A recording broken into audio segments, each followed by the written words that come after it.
Bien-aimés, je vous espère en forme. Nous continuons notre série, le croyant en Christ. Et aujourd'hui, nous sommes dans Éphésiens, le chapitre 6, le verset 10. On nous dit là, au reste, fortifiez-vous dans le Seigneur et par sa force toute puissante.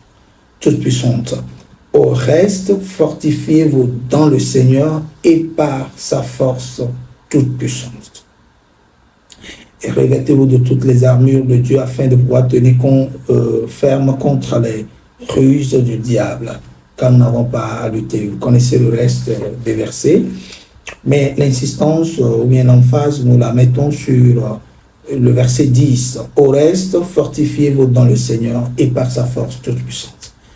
Nous sommes en train de voir le croyant dans le Seigneur, le croyant en Christ. Le fait que nous sommes en Christ, qu'est-ce que nous sommes devenus, qu'est-ce qu'on demande de nous.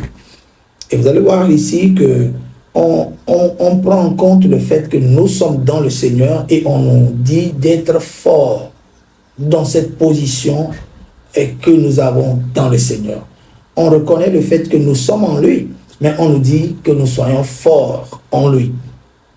Et là, ce qui est un peu intriguant, c'est l'introduction qui nous amène au combat spirituel dont il est question dans le Nouveau Testament. Donc, tout le Nouveau Testament, ce n'est que ce passage du livre d'Éphésiens qui dit clairement le combat spirituel en prenant en compte des entités spirituelles comme les démons, qui sont des dominations qui sont citées ici. Ce n'est qu'en ce passage que nous avons clairement ce combat spirituel décrit de la manière dont nous le voyons. Et ce qui dérange un peu, c'est le fait que là où on nous cite, on fait allusion au fait que nous n'avons pas à lutter contre la chair ou le sang, mais contre les dominations, contre les autorités, contre les principautés, contre les princes de ce monde. C'est surtout sur cette partie-là que les gens mettent beaucoup d'insistance sur le fait que nous avons à combattre les démons, mais sans prendre en compte ce qui est dit en amont et après et en aval. C'est-à-dire que nous voyons là qu'avant qu'on nous dise de nous revêtir de toutes les armes, on nous demande d'abord d'être fort dans le Seigneur. Et ça fait partie du combat. Le combat n'a pas commencé au verset 12. C'est même à cause du verset 12 qu'on nous dit, où on nous dit maintenant, quand nous n'avons pas à lutter, vous voyez là, car lit le verset 10, 11 au verset 12. Ouais, ça veut dire que ce qu'on te demande de faire, vous allez voir, on te demande d'abord, au reste, fortifiez-vous dans le Seigneur. 11, revêtez-vous. Donc, avant de vous revêtir de toutes les armes de Dieu, on te dit d'abord de poser cet acte fondamental. Et ça fait partie du combat. Vous imaginez si, quand on prend le combat sur le plan naturel ou ordinaire, quand les gens vont au combat sur le champ de bataille, ce n'est pas lorsqu'ils se retrouvent sur le champ de bataille qu'ils commencent par faire le combat. Le combat se prépare depuis la maison avant même d'aller sur le terrain du combat. Et là, ce qu'on te demande de faire ici est fondamental. D'être fort dans le Seigneur. Parce que le combat, en fait, ce n'est pas toi qui le feras en tant que tel. Tu ne serviras que de canal pour Dieu de t'utiliser pour faire ce combat. Pourquoi? Parce que le verset 10 qui nous dit de nous fortifier dans le Seigneur dit par la suite que le combat, c'est à faire par sa force toute puissante. Ce n'est pas par ta force. Ce n'est pas par le fait que tu jeûnes, mais c'est par la force du Seigneur. Et vous imaginez, quand tu fais ce combat avec la force du Seigneur, c'est totalement différent. C'est totalement différent. Le combat spirituel aujourd'hui est posé comme vraiment, ça a pris le tout de la vie du croyant. C'est comme la vie du croyant se résume au combat spirituel.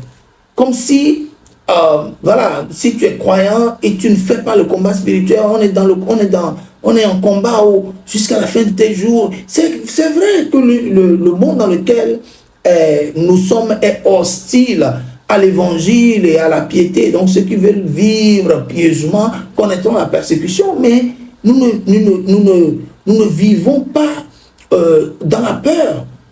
Nous ne sommes pas comme des proies à l'ennemi. Nous ne sommes pas à la merci de l'ennemi. Nous régnons dans ce monde. C'est ce que les Écritures disent. Nous ne sommes pas à la merci de l'ennemi. Le diable n'est pas un facteur déterminant dans la vie du croyant. Le croyant ne périt pas parce que le diable est là. Rappelez-vous du jardin d'Éden. Le diable était là dans le jardin. Adam et Ève aussi étaient là dans le jardin, mais le diable ne pouvait rien le faire. Et la Bible n'a nulle part noté que le diable a pu faire quelque chose à Adam et Ève quand ils étaient ensemble là. Enfin, il pouvait venir dans le jardin, mais il ne pouvait rien le faire. Ce n'est que à partir du moment où l'homme s'est vendu par la désobéissance à Dieu, ce n'est qu'à partir de là qu'il est devenu esclave à Satan. Mais même devenu esclave à Satan, c'est cet état de choses que Jésus est venu régler en venant sur terre. Le Fils de l'homme a apparu, le Fils de Dieu a apparu afin de détruire les œuvres du diable. Et est-ce qu'il les a détruites? Oui, il les a détruites. Les œuvres du diable, il les a détruites par un seul acte. L'œuvre accomplie à la croix et à sa résurrection. Il a géré le dossier du diable. Le cas du diable a été traité. C'est ça, c'est ce que les Écritures disent. Et l'homme ne périt pas, le croyant ne périt pas parce que le diable est là. Le croyant périt, le Dieu dit, à cause de l'ignorance. C'est la connaissance de ces choses-là qui sont dans les Écritures te met non seulement à l'abri du diable, mais te donne le dessus sur lui. Plus tu as la connaissance d'un certain nombre de choses dans les Écritures, plus tu le mets sous tes pieds et il ne continuera pas à rester là. Parce que c'est ça, c'est sa portion. Vous voyez? Donc, on nous dit ici de nous fortifier dans le Seigneur. Tu te fortifies dans le Seigneur en te nourrissant des paroles du Seigneur. Et quand je parle des paroles du Seigneur, vous savez, on a l'habitude de penser que les 4 livres synoptiques, c'est-à-dire les évangiles, parce que c'est là où Jésus a œuvré automatiquement, c'est là où on retrouve les paroles du Seigneur. Non, non. Ce que vous devez comprendre, c'est quand vous lisez l'Ancien, le Nouveau Testament, il y a des passages de l'Ancien Testament qui ne sont que le reflet, qui ne sont que le Nouveau Testament dans l'Ancien. C'est-à-dire les réalités, la vérité de l'Évangile se retrouve dans l'Ancien Testament, dans certaines parties. Vous prenez par exemple le psaume 91, c'est le Nouveau Testament dans l'Ancien. Parce que ce qui est décrit là, c'est la vie du nouveau croyant, enfin du croyant dans le Nouveau Testament. Ce qui est décrit dans psaume 23, c'est la portion du croyant. Parce que c'est que le Seigneur soit le berger jusqu'à faire toutes ces choses pour le croyant, pour la personne qui marche avec lui. Ce privilège n'est pas donné à ceux de l'Ancien Testament parce que tout ce que Dieu a à leur faire, c'est conditionné. Vous obéissez, vous avez droit à ça. C'est ça. Mais ceux du Nouveau Testament, toutes les promesses de Dieu sont oui et amen. Dieu se comporte dans le Nouveau Testament comme le père de ses enfants. Et c'est totalement différent par rapport à l'Ancien. Donc, je disais que, et quand vous lisez le Nouveau maintenant, il y a des passages du Nouveau qui sont en fait de l'Ancien Testament. Vous prenez par exemple les évangiles, il y a des discussions que Jésus a eues avec parfois les Juifs et autres. Cela ne relève que de l'Ancien Testament. Vous voyez, quand quelqu'un vient à poser la question à Jésus, que ferais-je pour avoir la vie éternelle? Jésus lui dit, mais qu'est-ce que tu lis dans la loi? Accomplis ces choses et tu seras sauvé. La personne a rétorqué d'une manière, vous connaissez l'histoire, Mais ça, vous êtes d'accord avec moi que le Nouveau Testament, ce n'est pas là le moyen qui amène au salut. Pour avoir la vie éternelle, ce n'est pas ça. Ce n'est pas ça la condition. Donc ça veut dire que c'est la réponse que Jésus lui a donnée à ce monsieur, c'est de l'Ancien Testament. Jésus a eu appelé à maintes reprises à parler comme quelqu'un qui est sous la loi. Parce qu'au moment où il était là, la loi n'était pas encore abolie. Il fallait qu'il aille sur la croix avant qu'on ne traite définitivement de la loi. Donc, c'est ça. Donc, surtout, on nous demande ici, c'est d'être fort dans le Seigneur. Vous êtes, comment dirais-je, fort en lui lorsque vous nourrissez, vous saisissez l'occasion de vous nourrir et de devenir solide, enraciné dans ces paroles. Et ces paroles, nous les trouvons dans les épîtres. Les épîtres constituent la vie de l'Église. Pourquoi? Parce que les épîtres sont la résultante de la résurrection. Tout ce qui est dit dans les épîtres, c'est ce que le croyant est supposé connaître de sa vie. Parce que ce qui est dit il n'y a que des portions du nouveau, des évangiles synoptiques qui parlent de la vie du croyant. Il y a un bon nombre de passages là, c'est en fait l'Ancien Testament qui est décrit là. Vous voyez, donc, quand vous êtes, vous venez vous nourrir des paroles du Seigneur, vous sélectionnez dans les évangiles et maintenant les épîtres, et vous vous nourrissez. Et quand vous êtes fort en lui, automatiquement, vous avez un avantage sur l'ennemi que vous avez au combat. Vous avez un avantage. Parce que plus vous êtes fort en lui, vous combattrez avec sa force toute puissante. Vous voyez là? Vous êtes fort en lui, vous combattez avec sa force toute puissante. Donc le croyant est dans le Seigneur et on lui demande d'être fort dans ce Seigneur-là pour pouvoir triompher dans le combat de la vie. Parce que le combat ne vient pas lorsque tu luttes directement contre les démons, contre les forces des ténèbres et tout. Non, le combat vient à partir de ta préparation que tu fais d'abord avant de faire face au combat. L'une de ces préparations, c'est qu'on te demande ici d'être fort. On est fort quand se nourrissant des paroles de Jésus, c'est-à-dire des paroles liées à ton salut.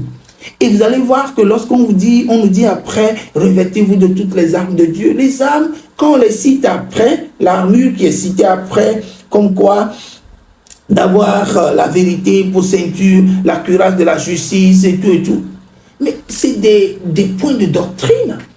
C'est toujours dans la parole de Dieu. Ce n'est pas un acte à poser quelque part. La cuirasse de la doctrine, l'enseignement ou bien la doctrine, non, la cuirasse de la justice, l'enseignement ou la doctrine de la justice, on le trouve dans les Écritures.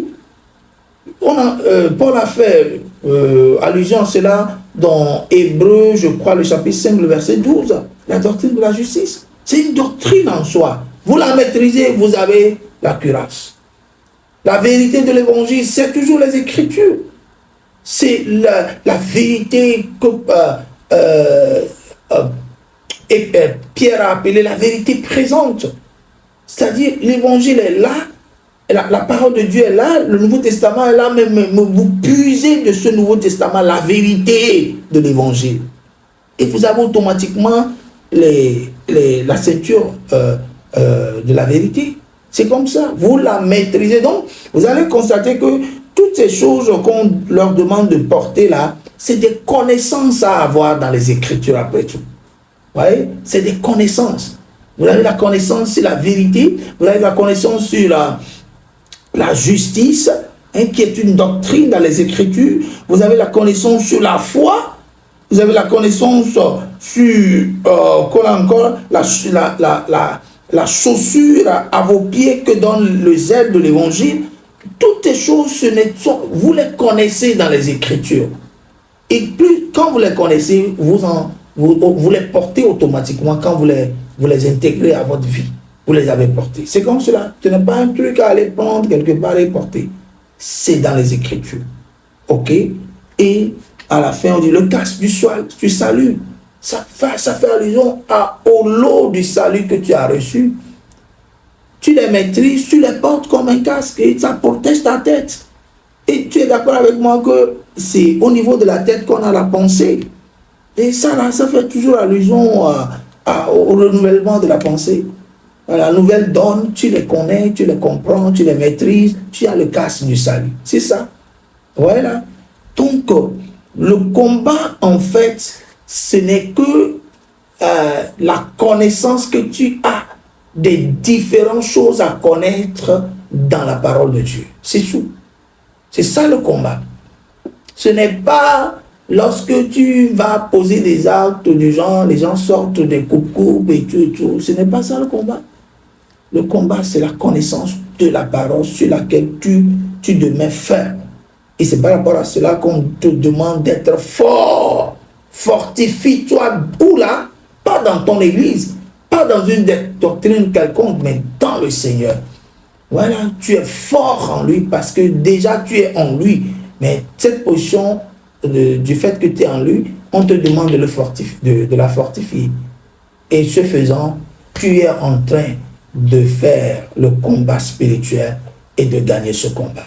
Ma prière pour toi, c'est que tu comprennes ces choses-là et que tu te fortifies dans le Seigneur parce que tu es en lui et tout ce qu'on te demande, c'est d'être fort en lui pour pouvoir triompher des combats que tu as dans cette vie. Que le Seigneur te bénisse parce que la victoire t'est réservée en fait et tu dois évoluer de manière continue dans cette victoire que Jésus a acquise pour toi à la croix.